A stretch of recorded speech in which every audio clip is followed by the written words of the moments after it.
Arne Slots just finished his press conference, and here are the main talking points. So they actually asked me about injuries. So Konate and Connor Bradley are still not in training. Tsimikas will be in training for the first time today, so they'll have to wait and see whether he'll be able to play. And annoyingly, he said later on that Jota may not get as many minutes this game as we were hoping, because he didn't train with him yesterday, as he appeared to have a niggle after the game. So the glass man strikes again. He mentioned that Chiesa is probably going to get minutes this game, but he's not sure how many, because it is his first game back in 6 months, but he will definitely get some minutes. And he also spoke about the youth, and that because we've only got 4 defenders currently, with Tsimikas not being sure on, maybe some of the youth will get played. He did say that he can only make 5 substitutions, but he will be resting some of the starting 11. So it sounds like this might be a game where we see some youth, should see Chiesa, which is exciting, and we may see a different team. He mentioned Endo as well. I think he might get some minutes. He was asked about his touchline ban and if he thinks it's fair, and is he disappointed not to be on the touchline. He said actually in Holland, when you get a ban, you're not even allowed in the changing room, you're not allowed in the stadium, you're not allowed anywhere near it.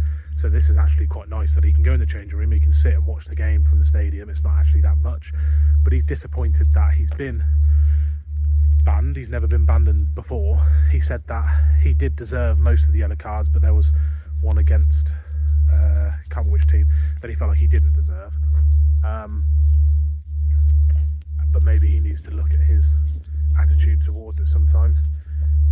He was asked about the 2 managers who've been sacked over the weekend. He basically said that he feels sorry for them. He said especially Gary O'Neill. I think he was very unlucky in a lot of his games, and he doesn't deserve to be sacked. And he said, and also the guy from Southampton, they gave us a good game. It was 3-2. They actually played really well against a lot of other teams, and he did well in the Championship. He goes, but unfortunately, it's a results business, and if you're not getting the results, then people have to make tough decisions, and that's where we're at.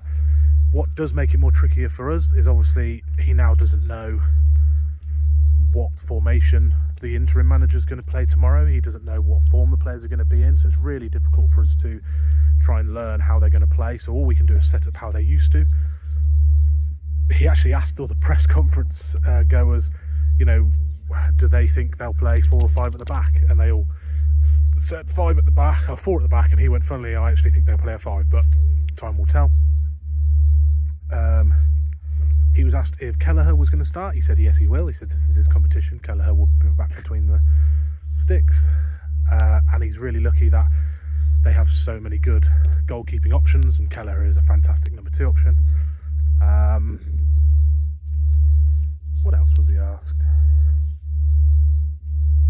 I think that was about it. He wasn't asked about contracts for once. He wasn't asked about transfers. So yeah, I think that's about it. It's going to be a tough game because they're going to have a little boost because they're going to want to play better. They want to try and get into a semi-final. He did make a point actually that maybe they will rest players because they need to try and get out of the relegation zone in the Prem. So who knows? But I think they'll go for it myself. I think we'll win, but I think it'll be tricky because I think we will play some youth. It'd be nice to see Harvey Elliott get 90 minutes as well. Imagine him and Chiesa on. That'd be pretty good. Yeah, I'm quite excited. I'm going to say 3-1. What do you think? Please comment, please like, please repost, please follow. Come on, you Reds.